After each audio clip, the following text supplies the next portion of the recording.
नागपूरमधील 14 नगर परिषदा आणि 15 नगरपंचायतींसाठी नगराध्यक्ष पदासाठी आरक्षण जाहीर। यामध्ये विविध आरक्षण जाहीर करण्यात आलं। आज राज्य मंत्रिमंडळाच्या बैठकीत शेतकऱ्यांच्या मदतीची घोषणा होण्याची शक्यता। शिंदे सरकारपेक्षा प्रति हेक्टरी किमान 2 ते 5 हजार रुपये अधिक मदत जाहीर करण्याचा सरकारचा प्रस्ताव, सूत्रांची माहिती। कोकाटेंकडून रोहित पवारांविरोधात अब्रू नुकसानीचा दावा। बदनामी कोकाटेंची नाही तर पदाची झाली, रोहित पवारांची टीका। शेतकऱ्यांचे विषय मांडण्याऐवजी अधिवेशनामध्ये गेम खेळत होते, रोहित पवारांचा निशाणा। मनसे नेते अमित ठाकरेंची आगामी मुंबई महापालिका निवडणुकांच्या पार्श्वभूमीवर मुंबईतील मनसे विभाग अध्यक्षांसोबत बैठक।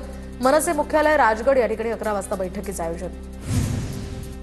साताऱ्याच्या पाटण महावशी पेठमध्ये डॉक्टर बाबासाहेब आंबेडकर स्मारकाच्या नूतनीकरणाचं काम आता मंत्री शंभूराज देसाई यांच्या हस्ते त्याचं भूमिपूजन संपन्न झालं। तर स्मारकाच्या दुसऱ्या टप्प्यासाठी 50 लाख निधी देसाईंनी जाहीर केला।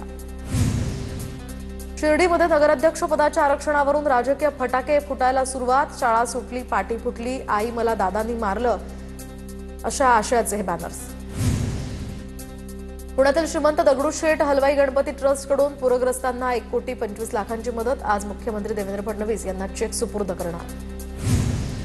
नृत्यांगणा सायली पाटीलनं वयोवृद्ध महिलेला घर बांधून दिलं। पंढरपूर तालुक्यातल्या धोंडेवाडी गावात वयोवृद्ध महिलेला राहण्यासाठी नव्हतं घर। रत्नागिरीतील लांजा तालुक्यामध्ये मनसे विद्यार्थी सेनेकडून चिखल नांगरणी स्पर्धेचं आयोजन। चिखल नांगरणी स्पर्धेला पंचक्रोशीतून उत्स्फूर्त प्रतिसाद। चिखल नांगरणीच्या वेळी बैलांची थरारक दृश्य कॅमेऱ्यात।